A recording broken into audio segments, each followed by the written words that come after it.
Good morning, good afternoon, and good day, everybody. David here. We're actually live doing this. Yeah, today's video, I want to talk about the Jurassic Green. A lot of people are doing sort of videos on this, comparing it to the Darkest Before, which understandably, because they are the same archetype. But I think a few people are missing out a few key points. Yeah, some people are sort of putting it in a bad light. And so I just want to give my 2 cents on it and maybe point out a few things that might appeal to you if you're wanting to farm this. So first of all, the Jurassic Green is the only solar rapid fire horse in the game. So if you want to use these in like Nightfalls and stuff and the match games on, it might appeal to you just for that reason alone. For me, I absolutely love these rapid fire pulse rifles, some of my favourite guns in the game. So I'm definitely going to farm for one for that reason alone. But another huge reason is the perk pool on the Jurassic Green, I think is better. If I could get rid of my little face here so you can actually see the perks. There we go. So yeah, Jurassic Green, I've already put in what I think is the best roll to look out for. So you want arrowhead break, because that will put the recoil up to 80. So with a counterbalance mod, that'll be 95, so that'll be almost perfectly vertical, so super easy to control. Ricochet or high caliber. I'll go for ricochet because I'm on console, so that stability boost is also great. And heating up and multi-kill clip is my go-to roll. Some other great perks you can get: tunnel vision, killing wind, and rangefinder are all fantastic. And then adrenaline junkie might be good to try out because that is getting a buff. So in good old Bungie fashion, I'm fully expecting it to be overtuned.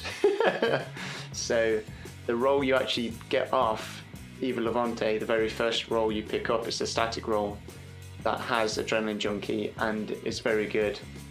So I recommend keeping that.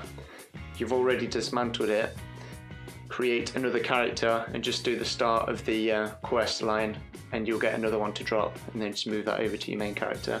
And yeah, keep hold of that because Adrenaline Junkie's getting a buff and I reckon it's going to be pretty good.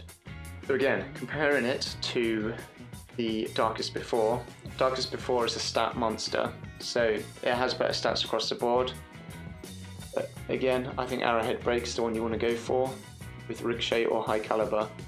But the perks are different on this, so I think Surplus and Rampage is the best combo. Therefore, this actually has less range than the Jurassic Green does, even though the rest of the stats are better, because the Jurassic Green has rangefinder and killing wind available to it. The range possibility of this is more, and multi-kill clip is a bigger damage boost, so therefore that will push your range out more as well. Third point, Jurassic Green is far easier to farm than Darkest Before. So if you can't get a team together to do the Prophecy Dungeon, then the Jurassic Green is probably the easy one to go for. You get tons of these to drop just by playing the event. So it's definitely worth doing that if you, like I say, can't get a team to do the Prophecy Dungeon with. Now, I think the biggest comparison, and the one everyone should be doing, is against the GRIDSKIPPER. GRIDSKIPPER has slightly better stats, but they're pretty much the same across the board, and you can get the exact same roll on it, which is the one I recommend, of Arrowhead, Ricochet, Heating Up, and Multi-Kill Clip. Both the GRIDSKIPPER and the Jurassic Green are far easier to farm, and you can in fact sort of farm for both at the same time. So for Jurassic Green, you need the spectral pages that you get from just completing activities. So you can complete the, I forgot what it's called now, but the activity you have to do to get the GRIDSKIPPER. Whilst completing that, trying to farm for a GRIDSKIPPER, you can get spectral pages, and then you can hand those in by doing the Festival of the Lost event for the Jurassic Green. So you're sort of farming for 2 rapid fires at the same time, just doubling your chances of getting the God roll. GRIDSKIPPER you can also get from the Umbral engrams and focusing them, which is again a super easy farm you can do.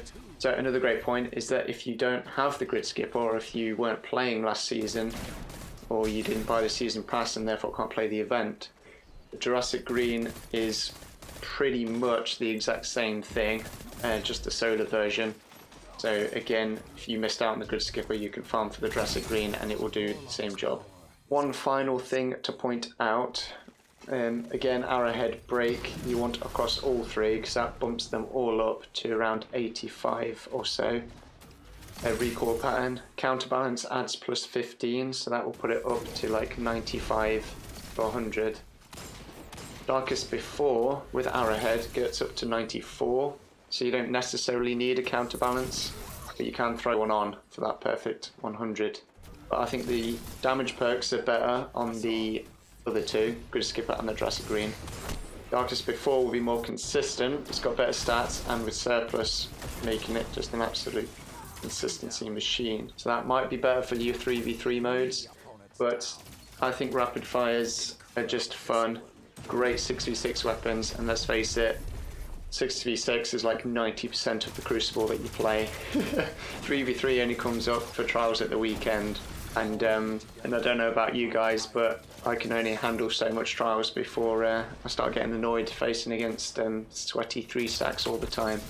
And if you are facing those teams, a rapid fire pulse isn't going to really compete anyway. Arguably, hand cannons will always be dominant in those scenarios, so I think you should prioritise going for a 6v6 role just for that lethality and the fun factor, but that's my 2 cents. I think Jurassic Green is well worth a farm, and I think this is the role you should look out for. If not, maybe Killing Wind or Rangefinder with multi-kill clip, and then keep your Adrenaline Junkie role that you get from Uber. That'll do it for the video, guys. Thanks a lot for watching. Take care, and I shall see you all in the next one.